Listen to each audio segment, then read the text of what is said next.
You know, for years, we've been asking the same question. How was Joy Boy defeated in the Void Century? We assumed it was Emu, the ancient weapons, or some overwhelming force. But what if I told you, has the answer been hiding in Elbaf this whole time? And it involves something we never expected. A devil fruit so massive, so terrifying, that its true form makes Kaido's dragon look like a garden snake. In the latest chapter, we got some criminally underrated information. Elder Giant Jarl reveals something huge about Loki's devil fruit. It's a mythical Zoan, the largest dragon in the world. Its name? Nidhogg. But here's the kicker.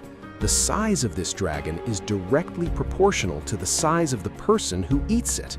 That means its true potential can only be unlocked if an ancient giant eats it. Think about that. Loki is already massive, but an ancient giant? We're talking about beings whose heads are the size of Onigashima Island. A Nidhogg that size would be, I don't even have words. It would dwarf everything we've seen. But that's not even the best part. Jarl mentions something that should have broken the internet. He says that in the past, a god of war, likely an ancient giant of Elbaf, possessed this exact Nidhogg fruit, and that god of war clashed with the sun god. We've always assumed the enemies of Nika were just Emu and the Tenryubito, but no, there was a god of war, a literal giant empowered by the largest dragon in existence, fighting the sun god.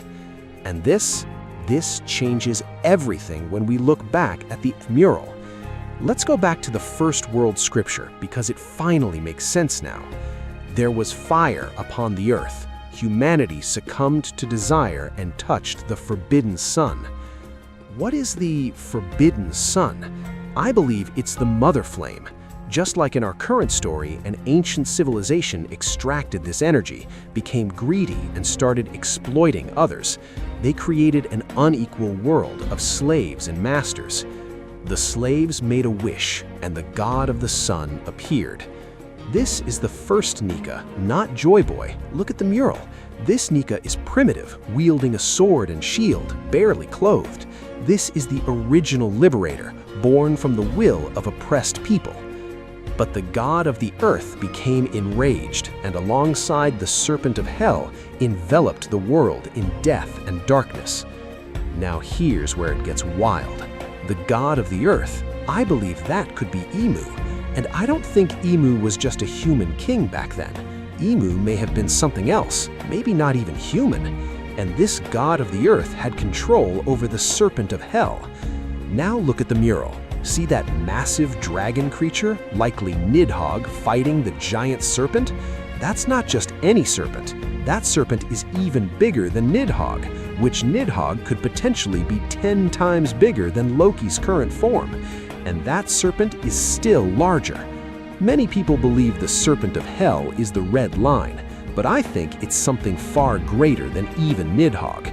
It could possibly reside within the red line, but we'll see in the future. Remember, the Nidhogg user was a god of war, but the scripture says the god of the earth controlled the Serpent of Hell. So what if it's an ancient weapon? What if it's something we haven't even imagined yet? And at the end of the first world mural, it says they could never meet again. That indicates the promise was broken. Nika couldn't free the slaves. The first world ended in darkness. Nika and the enslaved were never reunited. Now the second world, the Void Century, we know. The god of the forest sent forth demons. This is huge. Let's think about it. What are demons in One Piece? Devil fruits. This could be the first time devil fruits spread throughout the world, created by some ancient power, maybe even the god of the forest itself. The people of the half-moon dreamed. The people of the moon dreamed. The Lunarians, the Shandorians, the D-Clan, all dreaming of a better world. And then, the ones who slew the sun defied themselves. This is the part that breaks my heart. I believe Joy Boy wasn't killed by Emu. He was defeated by betrayal. The people themselves turned on him. And this matches perfectly with Jarl's revelation. The god of war, the Nidhogg ancient giant, clashed with the sun god. They fought, perhaps they were enemies or rivals. This could indicate how Nika was defeated. It could be one of the reasons Nika was killed. Later, in the second half of the Void Century, they regretted that decision. They began planning for the return of Joy Boy. They started spreading the poneglyphs, knowing that Nika could be born again through the will of enslaved people.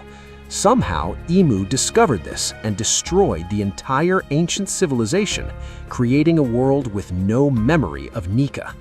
This could also explain Zunesh's sin. What is Zunesh's crime? What if Zunesha, either directly or indirectly, helped cause that defeat? What if the elephant crossed something it shouldn't have, or failed to protect something crucial? That's why it's forced to walk forever, carrying that guilt. The next line says, "The god of the sea became enraged." I believe this refers to Poseidon. The mermaid princess of that era was furious. The promise was broken, Joy Boy was gone, and the people who betrayed him were now living with devil fruits, powers the sea itself rejected. And that's why devil fruit users can't swim.